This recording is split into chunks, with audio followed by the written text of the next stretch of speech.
For prediction material, you can drop me message on my WhatsApp number. I will send you only 2025 cue card, listening, reading and some writing topic. Only practice it. Just drop me message. Don't waste your time. Best of luck.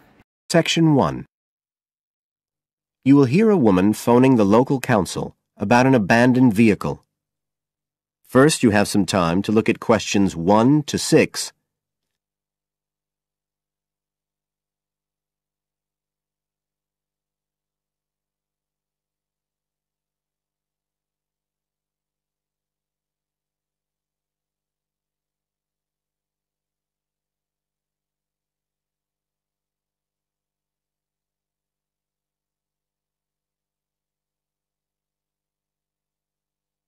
You will see that there is an example which has been done for you. On this occasion only, the conversation relating to this will be played first.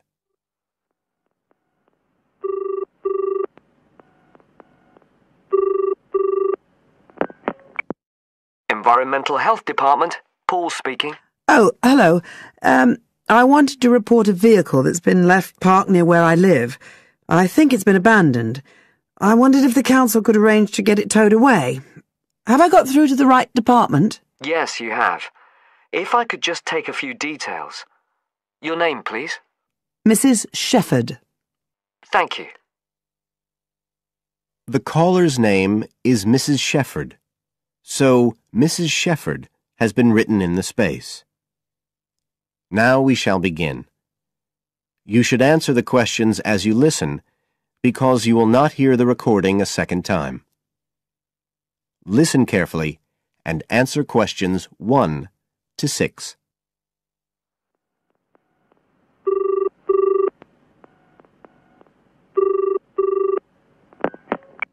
Environmental Health Department, Paul speaking. Oh, hello. I wanted to report a vehicle that's been left parked near where I live. I think it's been abandoned. I wondered if the council could arrange to get it towed away. Have I got through to the right department? Yes, you have. If I could just take a few details.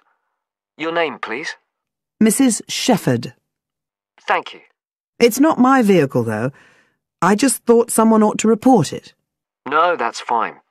What I need to do is take some details first, then we can decide what to do about the problem. Oh, I see. So the next thing I need to know is your address. Right, it's 41 Lower Green Street. Yes? Barrowdale. And the postcode's WH4 5JP. Fine. And if I could just ask for a telephone number? It's 01778 552387. I'm out quite a lot, but you can just leave a message on the answer phone if you need to. Or I could give you my mobile number. That's all right, don't worry.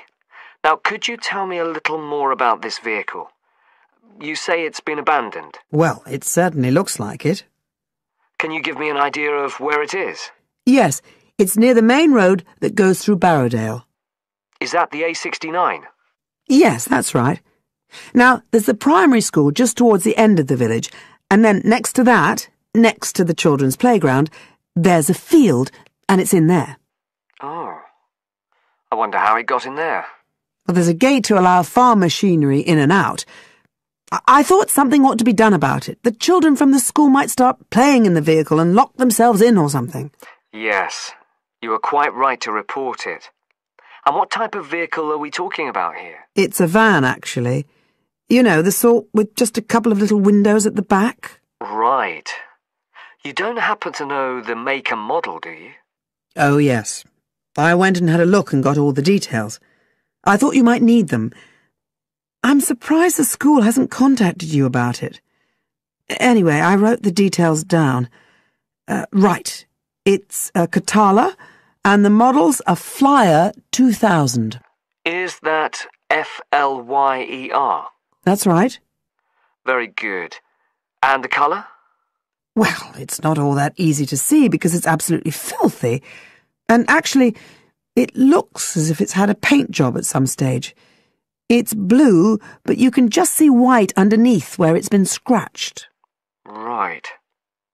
Well, I'll just make a note of the present colour And if you could just tell me the vehicle number. Did you make a note of that? Oh, yes. It's S322GEC. Okay. Before you hear the rest of the conversation, you have some time to look at questions 7 to 10.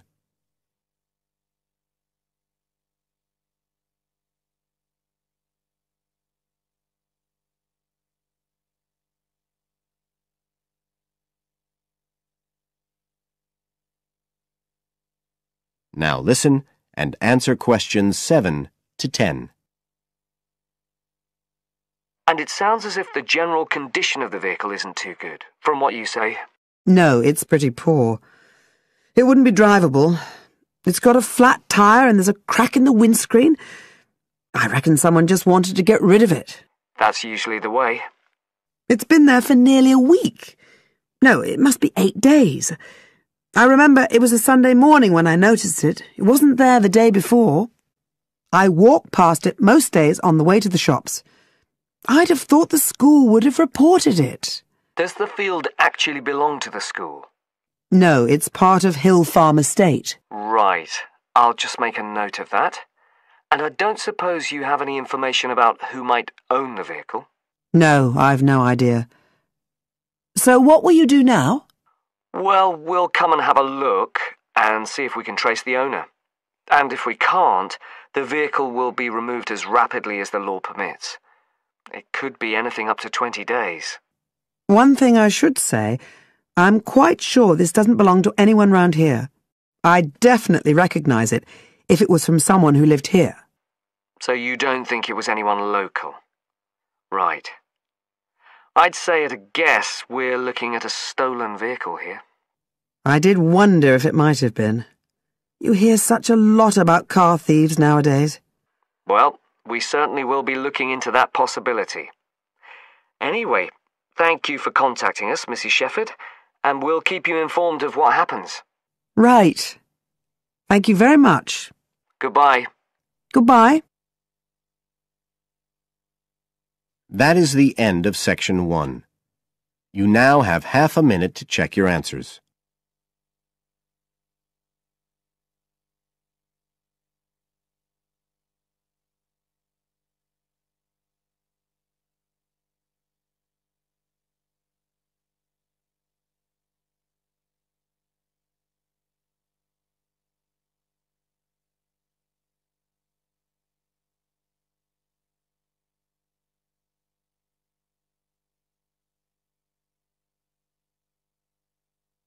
Now turn to section 2.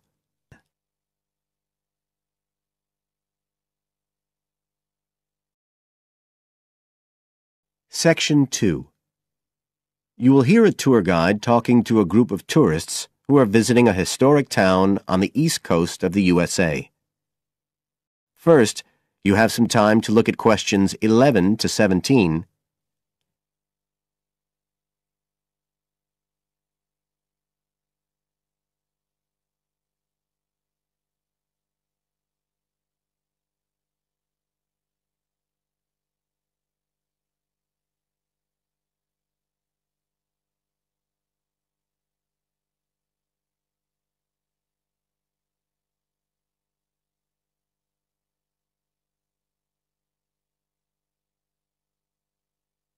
Now listen carefully and answer questions 11 to 17.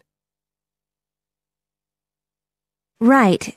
So here we are in Fairhaven, and we have a couple of hours to spend in this historic center before we carry on to our motel. And as you'll know from the itinerary of our trip, we're visiting Fairhaven because of its historical links with a man called Manjiro Nakahama. So I'll begin by giving you a brief overview of his life, and then you can explore the town at your leisure. Well, Manjiro Nakahama, as he was then known, was born in 1827 in a village by the sea in what is now Toshishimazu in Japan. And like many people in that town, he became a fisherman when he was just a youngster. One day in 1841, when he was just 14 years old, he and some others were fishing far off the coast of Japan when they were caught in a storm and shipwrecked on a small deserted island. They had to wait for 6 months before they were rescued by an American whale ship that had stopped at the island by chance. 4 of the 5 Japanese were put ashore in Hawaii, but Manjiro had become friends with the captain, William Whitfield, who came from the town of Fairhaven, where we are now, and he chose to remain aboard and to return with the boat to the USA. So Manjiro unwittingly became the first Japanese ever to set foot on American soil. He came back right here to Fairhaven with Whitfield and stayed with the Whitfield family, who paid for his education here in the town. He studied mathematics and geography, as well as shipbuilding and navigation. But he missed his mother and his own country, and eventually he went back to Japan, where he had a responsible position as a university teacher, and also served an invaluable role as interpreter during the initiation of relations between Japan and the United States in the middle of the 19th century. But the most interesting thing is that the links between Toshishimizu and Fairhaven have remained and grown stronger over the years, in spite of the distance between them. And in fact, the 2 places now have the official status of sister cities. Both places are ports, so in fact the inhabitants have a lot in common. There have been a number of visits by the inhabitants of Toshishimizu, in particular at the time of the festival, which is held every 2 years here in Fairhaven to celebrate the life and achievements of John Manjiro. It takes place in the fall, and there's an ever-growing program including drumming, singing, martial arts, and stalls selling Japanese and American food. So if you're going to be in the region around then, it's really worth a visit. Before you hear the rest of the talk, you have some time to look at questions 18 to 20.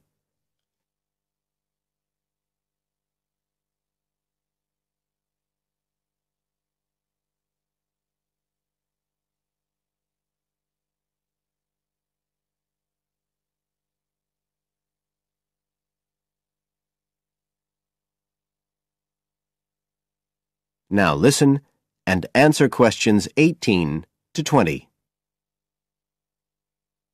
Now, many of the buildings that Manjiro Nakahama knew in Fairhaven are still standing today. And so if you'd just like to hand round some copies of this map, I'll suggest the best route to follow to see them. Okay, so if you look at the bottom of the map, you can see the Millicent Library, and that's where we are now. Now, to follow the John Manjiro Trail, you go out of here along Center Street, and then head up Main Street until you get to Pilgrim Avenue. Go down there and turn right at the end. Go straight on, and just on the corner with Oxford Street, you'll see a 2-story house. This is the Whitfield family house, and this is where Manjiro first stayed when he came to Fairhaven. It's still a private residence, so please respect the owner's privacy. Okay, now if you carry on along Oxford Street, then turn left at the end, you'll come to North Street, and about halfway down there is what's known as Old Oxford School. This was the very same school that Manjiro attended when he lived here. It was considered to be the best school in town because of the quality of the building. Unusually, it was built of stone, and the quality of the teaching. Nowadays, it's usually closed, except on special occasions. Go on to the end of North Street and turn the corner onto Adams Street. If you follow the road down back towards the library, you go round a couple of sharp bends, and on the second of these, you can see the School of Navigation, which Manjiro also attended. And if you follow the road on, you'll soon find yourself back here at the library. And I'd suggest you spend some time looking round that too, if you have any time left. Right. Now, does anyone have any questions? That is the end of Section 2. You now have half a minute to check your answers.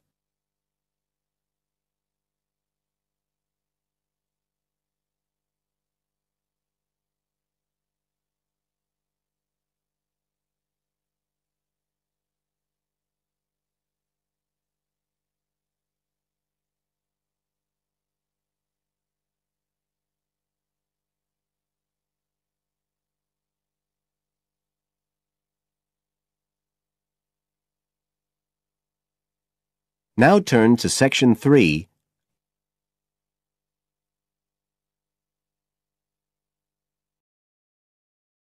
Section 3. You will hear part of an interview between Dr. Hilsden, a member of staff on a fashion design course, and a student, Julia, who is applying to do the course.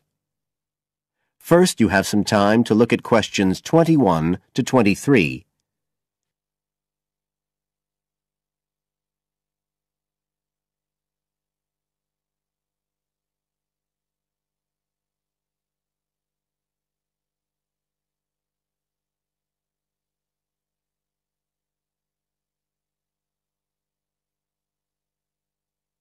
Now listen carefully and answer questions 21 to 23. Right, Julia. So, from your CV and portfolio, and what you've already told me, you seem to be very much the sort of person we're looking for on the postgraduate course. So tell me, you finished your fashion design course in London 4 years ago. Did you think of carrying straight on and doing a higher degree at the time? Yes, but there were financial pressures. So I ended up working in the retail industry, as you can see from my CV. And actually, it was a very useful experience. In what way? Well, I was lucky to get the job with Fashion Now. They're a big store.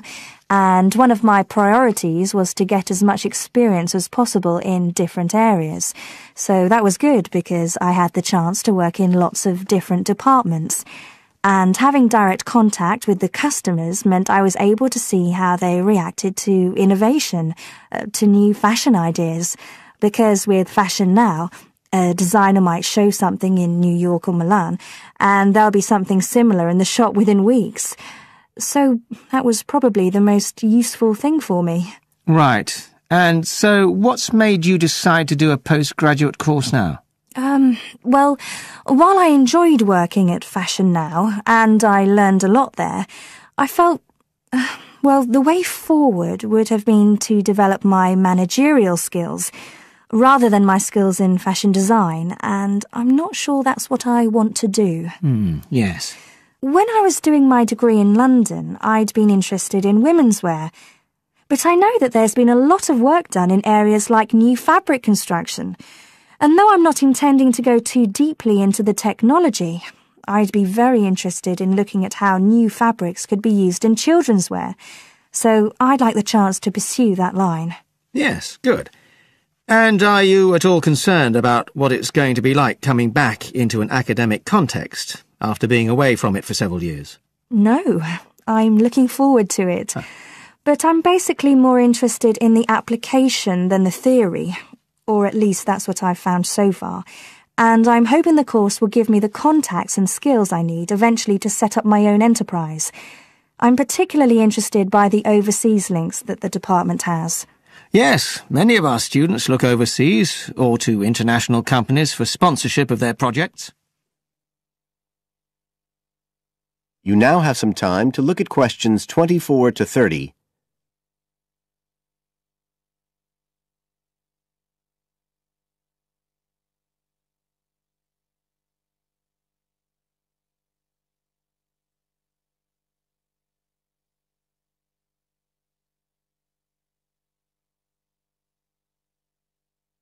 Now listen and answer questions 24 to 30. And the facilities here look excellent. I just went to look at the library. It's really impressive. There's so much room compared with the one at my old university. Yes, most students find it's a good place to study. And there are link-ups to other universities, of course, and all the usual electronic sources. The staff run an information skills programme, which we recommend all postgraduates do in the first week or two. Design students find these special collections particularly useful. Yes. Then we have a separate computer centre, which has its own academic coordinator, Tim Spender. He's got a background in art design, and the ethos of the centre is that it's a studio for innovation and creativity, rather than a computer laboratory. Oh, right. I liked the study spaces where students can sit and discuss work together. Very useful for joint projects. We always had to do that sort of thing in the cafeteria when I was an undergraduate. And I read in the brochure that there's a separate resource for photography. Yes, it's called Photomedia. It's not just for photography, but things like digital imaging and new media. It's a resource for all our students, not just fashion design. And we encourage students to work there, producing work that crosses disciplinary boundaries. It's well used. In fact, it's doubled in size since it was set up 3 years ago. And we also have an offshoot from that, which is called time-based media. This is for students who want to develop their ideas in the area of the moving image or sound. That's in a new building that was specially built for it just last year. But there are plans to expand it, as the present facilities are overstretched already. Right. Now, is there anything you'd like to ask about the course itself? I know it's a combination of taught modules and a specialist project, but how does assessment fit in? Well, as you'd expect on a course of this nature, it's an ongoing process. The degree course has 4 stages, and there are what we call progress reviews at the end of each of the first 3. Then the final assessment is based on your project. You have to produce a report, which is a critical reflection on your work. And is there some sort of fashion show? There's an exhibition. The projects aren't all focused on clothes as such. Some are more experimental, so that seems more appropriate. We ask representatives of fashion companies along, and it's usually well attended. Right. And another thing I wanted to ask. That is the end of section 3. You now have half a minute to check your answers.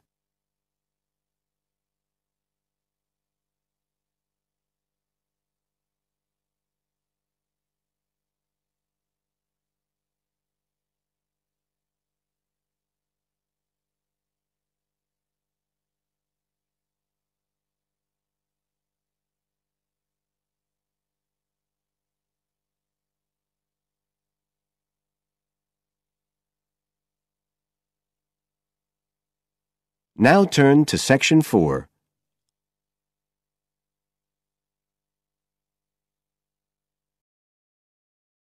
Section 4. You will hear a lecturer talking about the importance of laughter. First, you have some time to look at questions 31 to 40.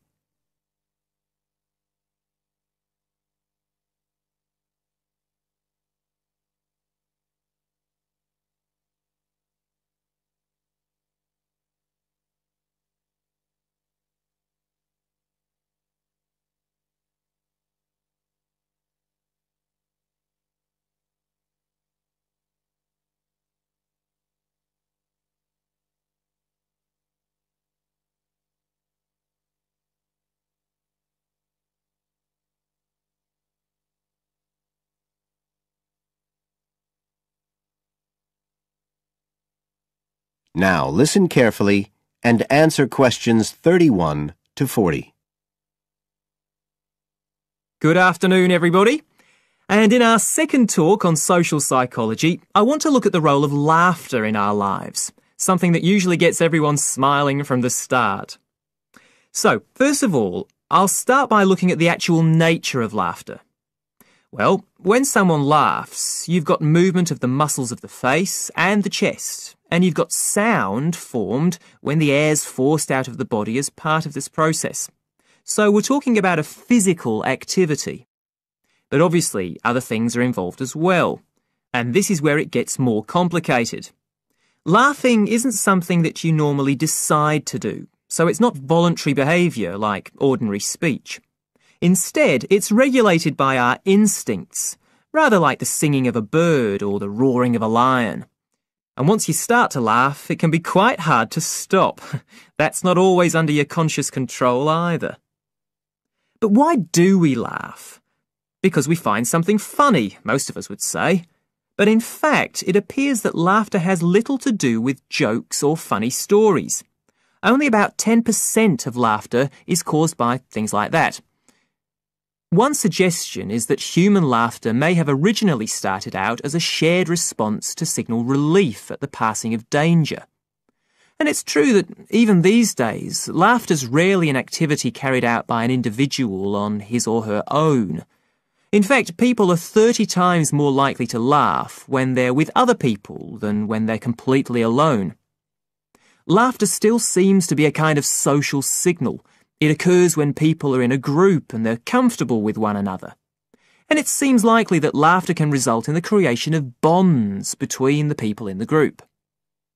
And it's precisely because of this social aspect of laughter that people like public speakers and politicians often try to get their audience to laugh. It encourages their listeners to trust them and to connect with them. But this kind of thing, controlling the laughter of a group that is, indicates that there's a link between laughter and power. And this is supported by several studies that indicate that bosses use humour more than their employees. And research has also shown that female listeners are likely to laugh much more if the speaker is male. So it appears that there are gender issues associated with how much we laugh. I should also point out that laughter can be used as a negative signal as well as a positive one. I think we've all probably seen evidence of a group using laughter to exclude someone, to emphasise that they are not accepted. So it's not always a positive type of behaviour either. So what all this goes to show is that laughter is a very, very complex issue.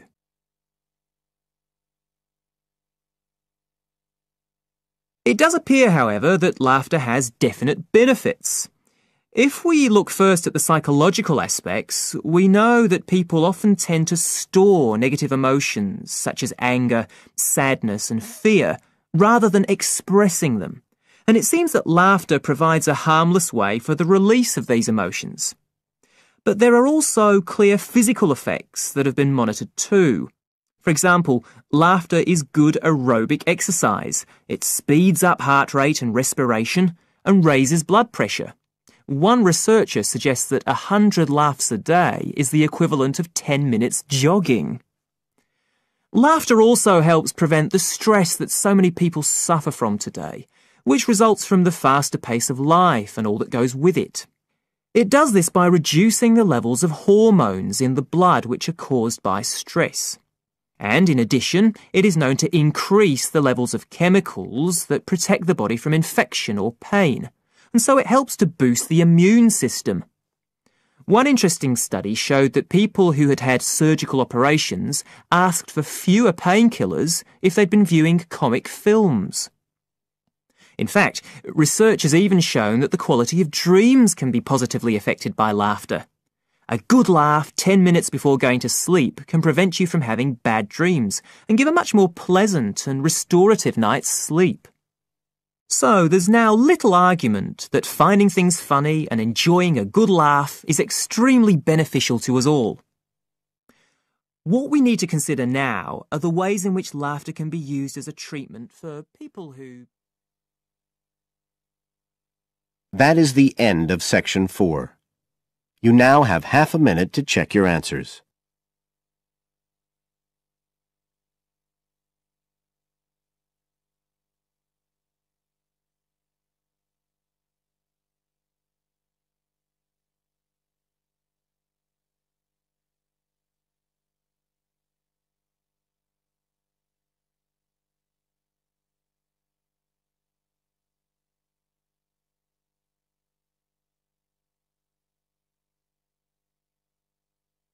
That is the end of the listening test. You now have 10 minutes to transfer your answers to the separate answer sheet.